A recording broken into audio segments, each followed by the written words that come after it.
Big pass இங்கே senior 11 வந்து முடிஞ்சது நம்ம எல்லோருக்குமே தெரியும். அதில் வந்து நிக்கில் அவர்கள் மிகப்பெரிய அளவில் முதலிடத்தை பிடிச்சார். அதில் அதற்கப்புறமாக சரண் அவர்கள் 2வது இடத்தை, அதாவது ரன்னர்-அப் ஆனார். இவருக்குமே வந்து பார்த்திங்கன்னா பரிசுகள் வழங்கப்பட்டிருந்தது. இந்த சூழலில் நிறைய பேர் சரண் தான் வருவார் அப்படின்னு எக்ஸ்பெக்ட் பண்ணுறோன்னு சொல்லியிருந்தாங்க. சரண் எந்தளவுக்கு கஷ்டப்பட்டு ஒரு ரொம்பவே வந்து பார்த்திங்கன்னா பின்தங்கிய நிலையில் இருந்து அவருடைய சொந்த முயற்சியால் வந்தார் அப்படின்றது நம்ம எல்லோருக்குமே தெரியும். இந்த சூழலில் இப்போ என்ன ஆயிருக்கு அப்படின்னு வந்து பார்த்தோன்னா, சரண் அவர்களினுடைய அம்மாவிற்கு நிக்கில் அவர்கள் நேரவே போயிட்டு பரிசு ஒன்று கொடுத்துருக்காரு அப்படின்னு சொல்லி வராங்க. இது எந்த அளவுக்கு உண்மை அப்படின்றது தெரியல.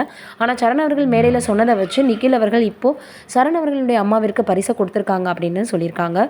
சரணனுடைய அம்மாவும் கூட சரண் வந்தால் நல்லா இருந்திருக்கும் நான் யோசிச்சேனே தவிர, நிக்கிலுக்கு அந்த விதமான ஒரு வெற்றி கிடைக்கக்கூடாது அப்படின்னு நான் நினைக்கவே இல்லை. நிச்சயமாக எல்லா குழந்தைகளுமே அதுக்கு தகுதியானவங்க தான் அப்படின்னு சொல்லியிருந்தாங்க. ரொம்பவே பெருமையாக இருந்தது அவங்க சொல்கிறத பார்த்து அப்படின்னு எல்லோரும் கமெண்ட் பண்ணியிருந்தாங்க.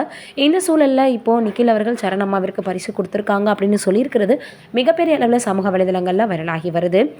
நீங்கள் என்ன நினைக்கிறீங்க அப்படின்றத மறக்காமல் கீழே இருக்கக்கூடிய கமெண்ட்டில் சொல்லுங்கள்.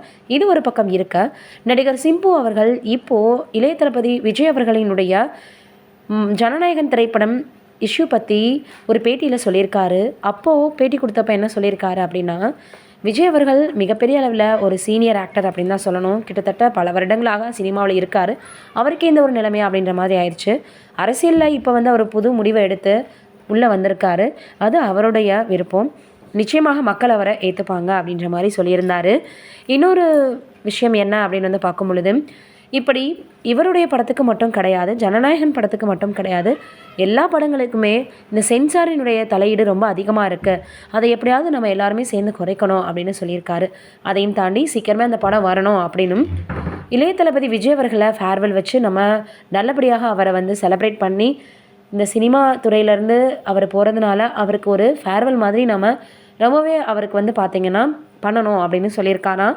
அவர் பேசியிருக்கக்கூடிய இந்த ஒரு விஷயம் சமூக வலைதளங்களில் வைரலாகி வருது. ஒரு ஸ்டார் நடிகராக இருக்கிறவர் இன்னொரு ஸ்டார் நடிகரை பற்றி பேசுகிறது, அவரை புகழ்ந்து பேசுகிறது அப்படின்றது மிகப்பெரிய விஷயம்.